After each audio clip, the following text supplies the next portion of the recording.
Diana, princesa de Gales, foi uma figura singular que transcendeu as fronteiras da realeza britânica para se tornar um ícone global. Sua vida, embora curta, foi uma saga marcada por contrastes e paradoxos. Ela era uma aristocrata por nascimento, mas foi apelidada de princesa do povo. Sua história foi descrita como um conto de fadas, mas sua união com o príncipe de Gales foi infeliz e terminou em um divórcio altamente público. Diana operou dentro da estrutura rígida da monarquia, mas subverteu seus protocolos mais antiquados, forçando a instituição a se adaptar à modernidade. Diana Frances Spencer nasceu em 1º de julho de 1961, em Sandringham, no condado de Norfolk, Inglaterra. Sua origem não era de uma plebeia, mas sim da alta aristocracia britânica. Ela era a terceira filha de John Spencer, Conde Spencer, e de Frances Shand Kidd. A família Spencer era proeminente desde o século XV e havia construído sua fortuna com a criação de ovinos. A posição da família era tão elevada que a própria rainha Elizabeth II esteve presente no casamento de seus pais em 1954. Adicionalmente, Diana possuía uma linhagem real distante, sendo descendente de 2 reis da dinastia Stuart, Carlos II e Jaime II. Em 1975, com a morte de seu avô paterno, seu pai herdou o título de Conde Spencer, e Diana, juntamente com suas irmãs, recebeu o título de Lady. A família então se mudou para Althorpe, a propriedade de campo dos Spencer em Northamptonshire. Diana teve uma educação privilegiada, frequentando escolas particulares como a Ridlesworth Hall School e a West Heathcote School. Ainda jovem, ela demonstrou um forte apreço pelas artes, se destacando nas aulas de música e dança, sendo o balé uma de suas grandes paixões. Após seus estudos em Kent, ela completou sua formação no Instituto Alpen Wiedemannet, na Suíça, em 1977. Ao retornar à Inglaterra em 1978, aos 17 anos, ela procurou viver de forma independente. Mudou para um apartamento em Londres, dado por sua família, e buscou uma carreira profissional, trabalhando como professora de balé, faxineira e, mais tarde, professora de jardim de infância na Young England School. Essa fase de sua vida, antes da fama, mostrava seu desejo por uma vida comum, que se manifestaria novamente em sua abordagem mais informal e próxima ao público após entrar para a realeza. Apesar de sua origem aristocrática e vida privilegiada, a infância de Diana foi relatada por seus biógrafos como infeliz e conturbada. A relação entre seus pais era marcada por brigas constantes, que culminaram em divórcio quando ela tinha apenas 8 anos. O divórcio resultou em uma amarga disputa judicial pela guarda dos filhos, que a justiça britânica concedeu a seu pai. Essa experiência traumática na infância é um ponto crucial para a compreensão de sua personalidade. Enquanto a aristocracia lhe fornecia a plataforma para a notoriedade, a dor e a solidão do divórcio a tornaram uma figura mais empática e vulnerável do que os membros tradicionais da realeza. Sua busca por autonomia e empregos comuns antes do casamento pode ser interpretada como uma tentativa de escapar da vida privilegiada, porém conturbada, de sua juventude e de encontrar sua própria identidade, o que formou a base para sua profunda capacidade de se conectar com o público em um nível pessoal. A aproximação de Diana da família real se intensificou no final da década de 1970. Embora ela já conhecesse a família real desde a infância, o relacionamento com o príncipe Charles começou a florescer em 1980. O Palácio de Buckingham anunciou o noivado em 24 de fevereiro de 1981. O casamento, realizado em 29 de julho de 1981 na Catedral de São Paulo, em Londres, foi amplamente aclamado como um casamento de conto de fadas e o casamento do século. A cerimônia, que contou com feriado nacional no Reino Unido, foi assistida por uma audiência global estimada em 750 milhões de pessoas. A pompa e a grandiosidade do evento cimentaram a imagem de Diana como uma princesa mítica, a personificação da perfeição real. Apesar da narrativa pública, a união de Diana e Charles não foi feliz. Relatos sugerem que a tristeza já pairava em Lady Di nos dias que antecederam a cerimônia. Na noite anterior ao casamento, Charles supostamente lhe enviou um bilhete secreto para lhe tranquilizar, mas uma astróloga de Diana alega que ele teria confessado não a amar, o que a deixou arrasada. A união foi comprometida pela presença de uma terceira pessoa, Camilla Parker Bowles, com quem Charles mantinha um relacionamento extraconjugal. Essa infidelidade foi a causa da profunda infelicidade de Diana, que se manifestou em quadros de depressão e bulimia, problemas de saúde que não foram abordados pela família real. A fragilidade emocional de Diana, combinada com a frieza de um sistema antiquado, fez com que o casamento se deteriorasse rapidamente, transformando o conto de fadas em uma amarga realidade. O casal teve 2 filhos, o príncipe William, nascido em 21 de junho de 1982, e o príncipe Harry, nascido em 15 de setembro de 1984. Como mãe, Diana buscou ativamente dar a seus filhos uma vida mais normal do que a tradicionalmente imposta pela realeza. Sua abordagem à maternidade, que priorizava o contato físico e a proximidade emocional, representava uma ruptura com a forma distante e protocolar como a monarquia havia operado por gerações. As dificuldades conjugais, amplamente noticiadas, levaram à separação formal do casal em 1992. O processo de divórcio foi finalizado em 28 de agosto de 1996. Com a formalização do divórcio, Diana perdeu o título de Sua Alteza Real, mas manteve o de Princesa de Gales. O fracasso de seu casamento não foi apenas uma tragédia pessoal, mas também um reflexo da incompatibilidade fundamental entre uma instituição arcaica e uma figura moderna e emocionalmente transparente. A exposição pública de seus problemas conjugais foi um ponto de virada, a transformando de princesa de contos de fadas para uma figura com quem o público podia se identificar em suas lutas e vulnerabilidades. Esse processo humanizou profundamente, preparando o caminho para sua ascensão como princesa do povo. Desde o anúncio de seu noivado, Diana foi catapultada para o centro das atenções globais, se tornou, em suas próprias palavras, a mulher mais fotografada do mundo. Sua imagem era uma fonte inesgotável de material para a imprensa, que lucrava com sua vida e, especialmente, com sua infelicidade. Os paparazzi a perseguiam incansavelmente em busca de uma foto inédita, sabendo que a venda de qualquer imagem da princesa de Gales seria garantida. Embora Diana muitas vezes se apresentasse como uma vítima da mídia invasiva e destrutiva, a sua relação com a imprensa era uma simbiose complexa. Por trás da aparência frágil, Lady Di era uma mulher sagaz e hábil em manipular sua própria fama. Ela aprendeu a usar a mídia a seu favor, de acordo com suas necessidades e estratégias. Ciente da sede dos paparazzi por imagens exclusivas, ela desenvolveu uma estratégia para desvalorizar seu trabalho, usando repetidamente o mesmo moletom azul para malhar no Harper Club, em Londres. Essa tática fazia com que as fotos parecessem repetidas, diminuindo seu valor para os tabloides e revistas. Além disso, Diana mantinha contato secreto com editores e repórteres,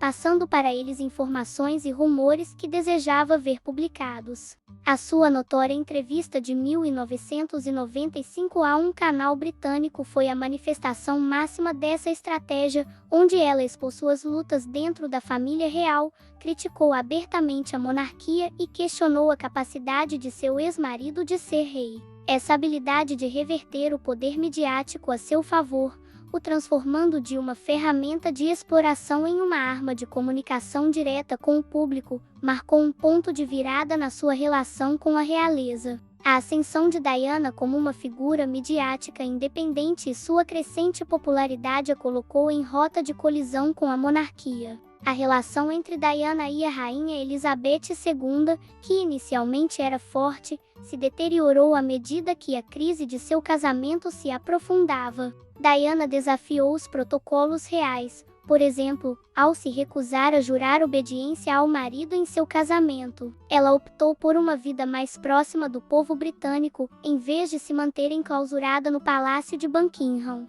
A monarquia, que operava sob um modelo de controle de informações e distância, foi confrontada por uma nova figura que usava a transparência e a emoção para construir sua própria narrativa pública. Essa guerra de narrativas foi o prelúdio para o divórcio de seu casamento e, em última análise, o que a transformou na princesa do povo. O conflito público com a rainha e a instituição foi uma consequência direta dessa nova dinâmica de poder.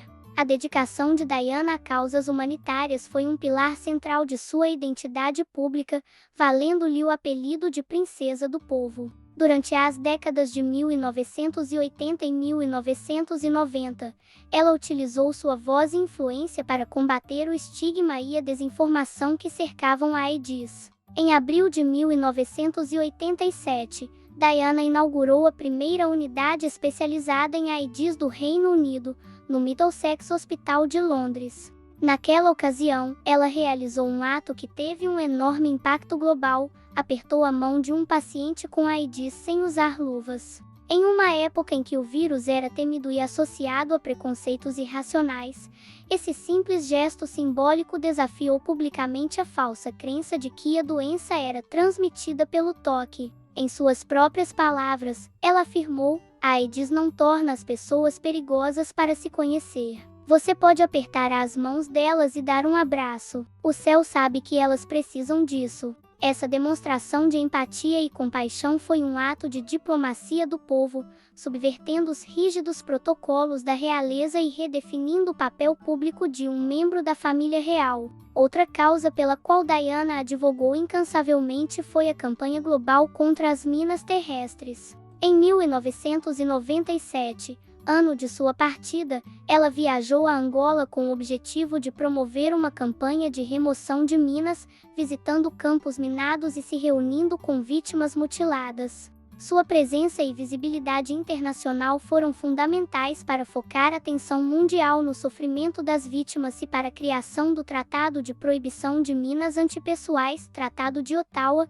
que entrou em vigor em 1999. A campanha internacional de proibição de minas terrestres, uma causa apoiada por Diana, recebeu o Prêmio Nobel da Paz no mesmo ano de sua partida, em 1997, um testemunho do impacto de seu trabalho. O ativismo de Lady Di ia além da simples caridade. Era uma forma estratégica de construir uma identidade própria e de se distanciar da realeza tradicional. Ela usou seu status de celebridade para dar visibilidade a causas negligenciadas e para se comunicar diretamente com as pessoas, sem a mediação do palácio. Seu desejo de ser uma rainha do coração das pessoas mostra que ela buscava um novo tipo de legitimidade, baseada na conexão emocional e na relevância social, em oposição à tradição e ao protocolo. Sua abordagem de tocar e abraçar pessoas afetadas por doenças graves representava uma subversão dos protocolos que a restringiam,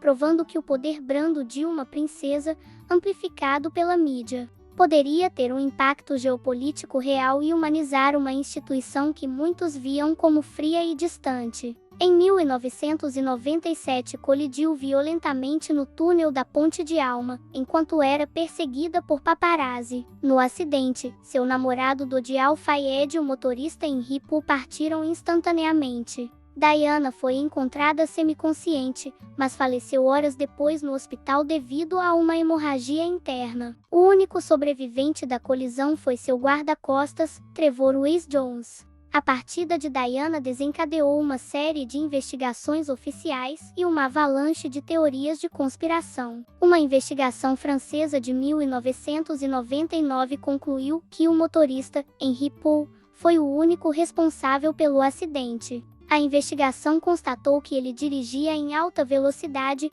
estava intoxicado por álcool, com um nível 3 vezes acima do limite legal e sob o efeito de medicamentos prescritos, o que pode ter agravado a embriaguez. A conclusão francesa foi reforçada pela tese de que o acidente foi causado por um motorista embriagado que tentava fugir dos paparazzi. No entanto, em 2008, o júri de um inquérito médico-legista britânico chegou a uma conclusão diferente, retornando um veredicto de homicídio ilegal. O inquérito britânico determinou que a responsabilidade pela partida era compartilhada pela negligência do motorista e dos paparazzi que seguiam o veículo. Esta divergência nas conclusões jurídicas reflete a complexidade do evento e o persistente sentimento público de que a perseguição implacável da mídia foi, se não a causa legal, a causa moral da tragédia. A partida de Diana, aos 36 anos, causou uma onda de luto público sem precedentes no Reino Unido e em todo o mundo.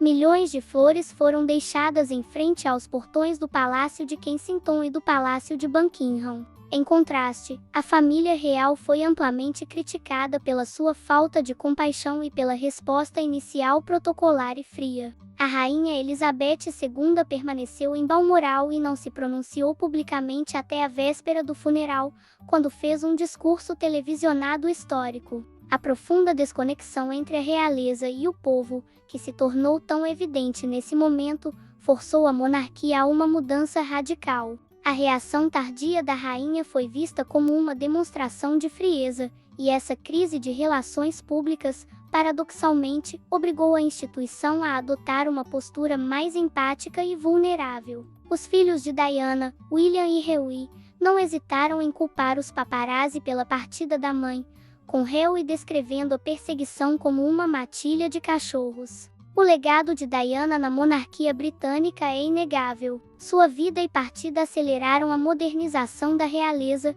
a tornando mais acessível e sensível ao sentimento público. A sua recusa em seguir protocolos que considerava antiquados, como o juramento de obediência ao marido em seu casamento, resultou na abolição de certas regras. Prova disso é que as duquesas Kate Middleton e Meghan Markle não fizeram o mesmo juramento de obediência em seus respectivos casamentos, comprometendo-se apenas a amar seus maridos. O choque de sua morte e a subsequente crise de relações públicas da família real demonstrou que a legitimidade da monarquia moderna não mais reside na distância e na tradição, mas na conexão e na relevância social. A influência de Diana é mais visível no comportamento de seus filhos. Tanto o príncipe William quanto o príncipe Harry seguiram os passos da mãe, preferindo uma vida mais próxima do povo em vez de se manterem confinados nos palácios. Eles continuaram o trabalho humanitário de Diana,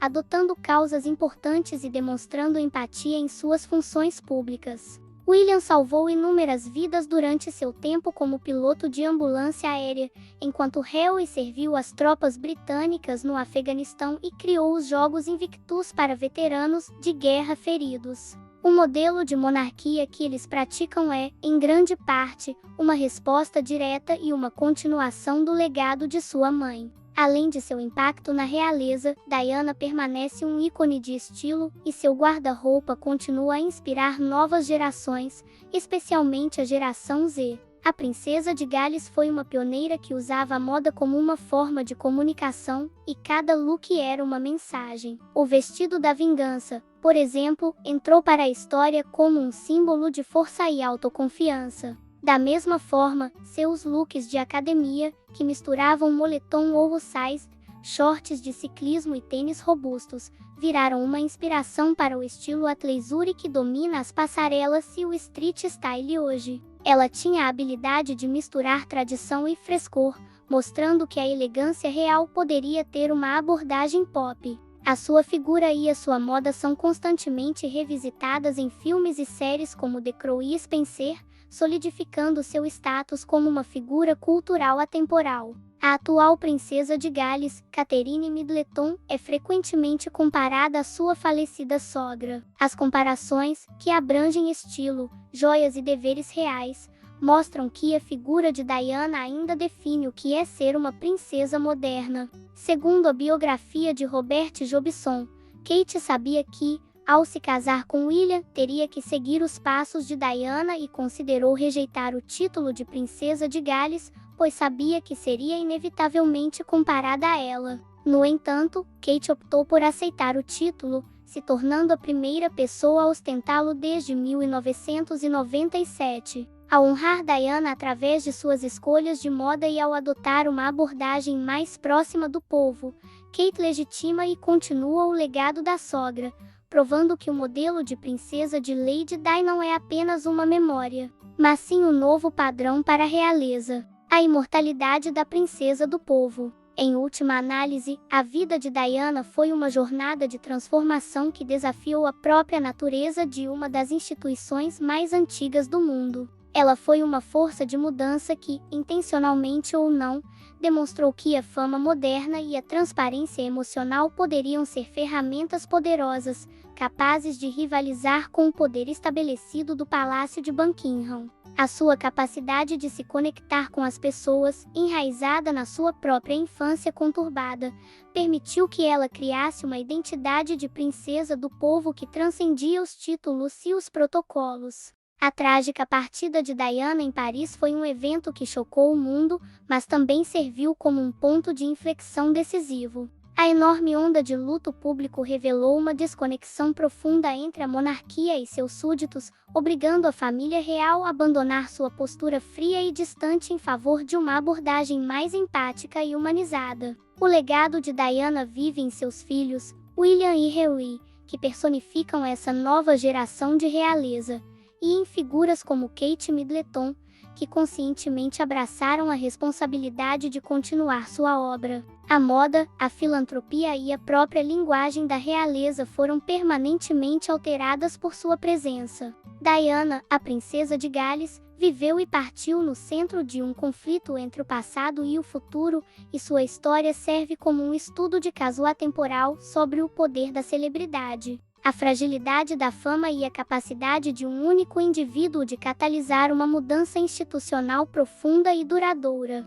Sua partida pode ter sido trágica, mas sua vida e seu legado garantiram que a monarquia britânica evoluísse e que sua influência transcendesse as fronteiras do tempo e da cultura. Pronto, falei tudo. Agora é com vocês. Deixa o gostei e se inscrevam nas minhas outras redes sociais. Acabou o vídeo, mas a fofoca nunca termina. Logo estarei de volta com mais conteúdo mais rápido do que eu correndo atrás do carteiro. Então até breve.